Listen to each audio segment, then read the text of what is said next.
What's going on YouTube? This is Kevin here to review the BudgetGadgets USB high-speed USB 2.0 hub. Now, although it is a mouthful, there is actually not much to talk about this USB hub, so this will be a pretty short review. The one thing of this features that caught my attention was the fact that it is white. Yes, indeed. It does look Apple-esque. It does have that white plastic that surrounds pretty much the whole thing, and that's pretty much, sadly, the only thing I can really boast about it. The rest of it, in terms of usage-wise, isn't very good. There are two huge things, and then one kind of not thing that really prevents me from recommending this to a friend. So first of all, I should say this thing costs $2.77 from BudgetGadgets.com. Link to the website will be in the description below, so go ahead and check them out if you so want to. Some of their stuff is good quality, but this one I found in particular wasn't very good. The name itself says high-speed USB hub, and this is simply not high speed. I tried to transfer like a 1 GB file from my flash drive while plugging it into this. It definitely was not the same speed that I would get if I just plugged my USB drive into my computer's USB ports and then transferring the file from there. I compared the two times. One was pretty much, well, with this hub, transferring through the hub, it was like 3/4 or half the time. Or not, I should reverse that.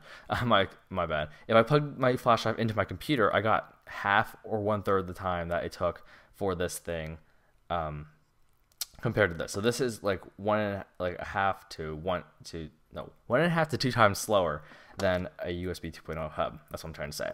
So not very high speed at all. Kind of turned down my first impressions of it. The second thing is that it doesn't handle multiple devices very well. You can see here there are 4 ports, 1, 2, 3, 4. And the thing is that it says 4 ports, but only 2 of them are very usable. What I mean by that is I tried plugging multiple devices in to see if indeed somehow all 4 things would function. I didn't get past the third one. Actually, I didn't even get past the second one. I would plug 2 flash drives in here, try to plug another one in, could not access this third flash drive. So flash drives, even though they have, like, I wasn't even accessing any files from them, not even transferring stuff, just plugging them in. I couldn't even get the third one to mount. And it's not just low stuff. Like, if I plugged in my webcam, and I plugged in my microphone, which is the Snowball, into here, and I got those both working fine. But once I plugged my flash drive into this third slot, could not access my flash drive.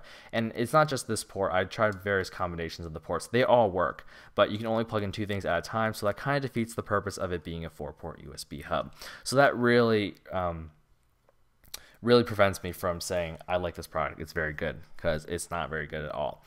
And the construction is subpar. A few days after I started using it, this happened. And you know, this is one of every tech guy's fear is seeing the bare wires underneath the plastic insulation. That happened relatively soon. I can see that this part is starting to become like that, but not as badly. And the construction overall is subpar. Now this tape, I actually put that on there myself so I could attach it to something. So that's not like because it was breaking, I sealed it up. I just want to clear that up. The construction is pretty subpar. It's not something that I would expect from a USB hub that's 4-port high-speed 2.0. So overall, I would rate this probably a 2 out of 10, mainly because it does allow you to extend your functions to 2 devices, but that's pretty much it. The speeds aren't even very great at all, so that's why it's a 2. Pretty low out of 10, but that's my honest review for it. So I'm sorry, Bella at Budget Gadgets, for giving this such a bad review. But I want to thank her for still sending this out to me for review. Guys, go ahead and check out BudgetGadgets.com. They do still have some pretty good stuff on there if you look for it. Granted, some of the more budget things that cost under $5 may be a little bit subpar from what you expect, but this is a Chinese wholesale website, so you know, take it as it is. But that is pretty much my review for the BudgetGadgets USB high-speed 2.0 hub. I want to thank you guys for watching. Feel free to rate, comment, and subscribe if you haven't already, and I will see you guys in the next video.